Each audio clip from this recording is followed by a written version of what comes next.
ये कहानी है एक प्यारे से गांव की, जिसमें हरी नाम का एक गरीब किसान रहता था।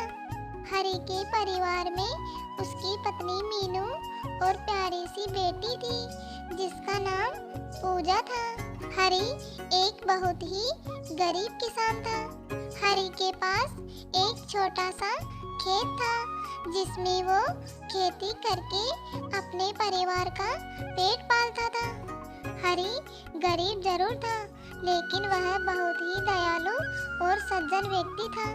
वह गांव के किसी भी गरीब व्यक्ति की सहायता करने में पीछे नहीं हटता था, जिससे गांव के सभी व्यक्ति हरी की बहुत प्रशंसा करते थे। एक दिन हरी सुबह जल्दी ही अपने खेत पर काम करने के लिए चल देता है कि तभी उसे रास्ते में एक साधु बाबा मिलते हैं। बेटा, क्या तुम्हारे पास मुझे थोड़ा भोजन मिलेगा? मैंने सुबह से कुछ भी नहीं खाया। भगवान तुम्हारा भला करेगा। हाँ हाँ महात्मा जी, मेरे पास भोजन है, आप इसे खा लीजिए। मेरा क्या है, मैं तो शाम को घर जाकर भी खा लूँगा।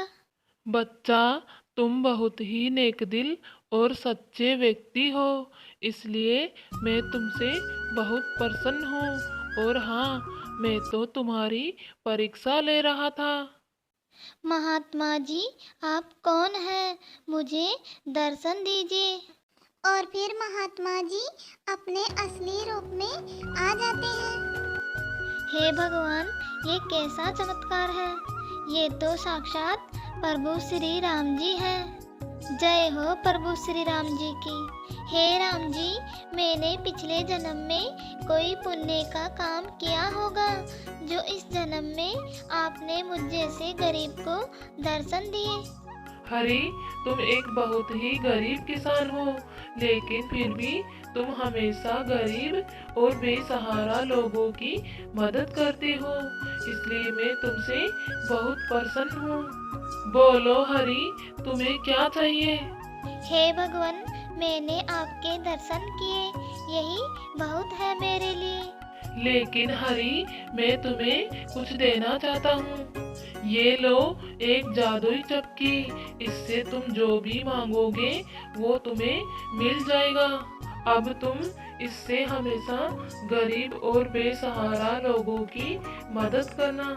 लेकिन हाँ, तुम एक बात का विशेष ध्यान रखना, इस जादुई चक्की के बारे में तुम अपनी पत्नी के अलावा किसी और को पता नहीं चलना चाहिए, नहीं तो इसकी जादुई शक्तियाँ खत्म हो जाएगी।